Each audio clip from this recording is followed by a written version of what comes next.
মৰহি যোৱা কংগ্ৰেছ দলটোক বিটিআৰত তেখেতে পুনৰুদ্ধাৰ কৰিবৰ কাৰণে আগবাঢ়ি আহিছে। গৌৰৱ গগৈ ডাঙৰীয়াই নিশ্চিতভাৱে কংগ্ৰেছক এটা নতুন শক্তি প্ৰদান কৰক। বিটিআৰত গৌৰৱ গগৈ ডাঙৰীয়াই এইটোৱে সুযোগ পাইছে, তেওঁৰ প্ৰথম ইলেকশ্যন।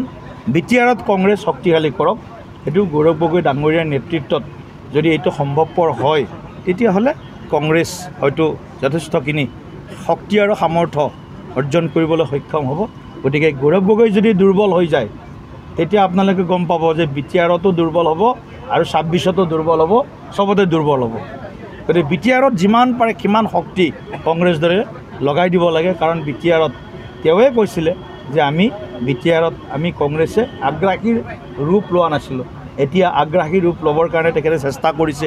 কোকৰাঝাৰত গৈছে, শ্ৰীৰামপুৰৰ পৰা তেখেতে যাত্ৰা আৰম্ভ কৰিছে।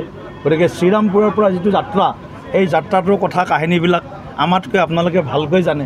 গতিকে শ্ৰীৰামপুৰৰ পৰা তেখেতৰ যাত্ৰা আৰু ঊৰ্ধ্বমুখী হওক আৰু তেখেতে ইয়াত সফলতা অৰ্জন কৰক। আমি তেখেতক ধন্যবাদ জ্ঞাপন কৰিছোঁ। মৰহি যোৱা কংগ্ৰেছ দলটোক বিটিআৰত তেখেতে পুনৰুদ্ধাৰ কৰিবৰ কাৰণে আগবাঢ়ি আহিছে। গৌৰৱ গগৈ ডাঙৰীয়াই নিশ্চিতভাৱে কংগ্ৰেছক এটা নতুন শক্তি প্ৰদান কৰক। বিটিআৰত গৌৰৱ গগৈ ডাঙৰীয়াই এইটোৱে সুযোগ পাইছে, তেওঁৰ প্ৰথম ইলেকশ্যন। বিটিআৰত কংগ্ৰেছ শক্তিশালী কৰক। সেইটো গৌৰৱ গগৈ ডাঙৰীয়াৰ নেতৃত্বত যদি এইটো সম্ভৱপৰ হয়, তেতিয়াহ'লে কংগ্ৰেছ হয়তো যথেষ্টখিনি শক্তি আৰু সামৰ্থ্য অৰ্জন কৰিবলৈ সক্ষম হ'ব।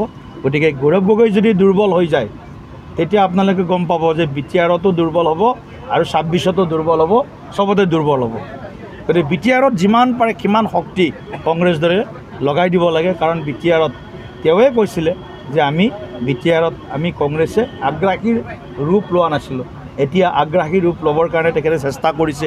কোকৰাঝাৰত গৈছে, শ্ৰীৰামপুৰৰ পৰা তেখেতে যাত্ৰা আৰম্ভ কৰিছে। গতিকে শ্ৰীৰামপুৰৰ পৰা যিটো যাত্ৰা, এই যাত্ৰাটোৰ কথা কাহিনীবিলাক আমাতকৈ আপোনালোকে ভালকৈ জানে। গতিকে শ্ৰীৰামপুৰৰ পৰা তেখেতৰ যাত্ৰা আৰু ঊৰ্ধ্বমুখী হওক আৰু তেখেতে ইয়াত সফলতা অৰ্জন কৰক। আমি তেখেতক ধন্যবাদ জ্ঞাপন কৰিছোঁ। মৰহি যোৱা কংগ্ৰেছ দলটোক বিটিআৰত তেখেতে পুনৰুদ্ধাৰ কৰিবৰ কাৰণে আগবাঢ়ি আহিছে। গৌৰৱ গগৈ ডাঙৰীয়াই নিশ্চিতভাৱে কংগ্ৰেছক এটা নতুন শক্তি প্ৰদান কৰক। বিটিআৰত গৌৰৱ গগৈ ডাঙৰীয়াই এইটোৱে সুযোগ পাইছে, তেওঁৰ প্ৰথম ইলেকশ্যন। বিটিআৰত কংগ্ৰেছ শক্তিশালী কৰক। সেইটো গৌৰৱ গগৈ ডাঙৰীয়াৰ নেতৃত্বত যদি এইটো সম্ভৱপৰ হয়, তেতিয়াহ'লে কংগ্ৰেছ হয়তো যথেষ্টখিনি শক্তি আৰু সামৰ্থ্য অৰ্জন কৰিবলৈ সক্ষম হ'ব। গতিকে গৌৰৱ গগৈ যদি দুৰ্বল হৈ যায়, তেতিয়া আপোনালোকে গম পাব যে বিটিআৰতো দুৰ্বল হ'ব আৰু 26তো দুৰ্বল হ'ব, চবতে দুৰ্বল হ'ব। গতিকে বিটিআৰত যিমান পাৰে সিমান শক্তি কংগ্ৰেছ দৰে লগাই দিব লাগে। কাৰণ বিটিআৰত তেওঁৱে কৈছিলে যে বিটিআৰত কংগ্ৰেছে আগ্ৰাসীৰ ৰূপ লোৱা নাছিলোঁ। এতিয়া আগ্ৰাসী ৰূপ ল'বৰ কাৰণে তেখেতে চেষ্টা কৰিছে।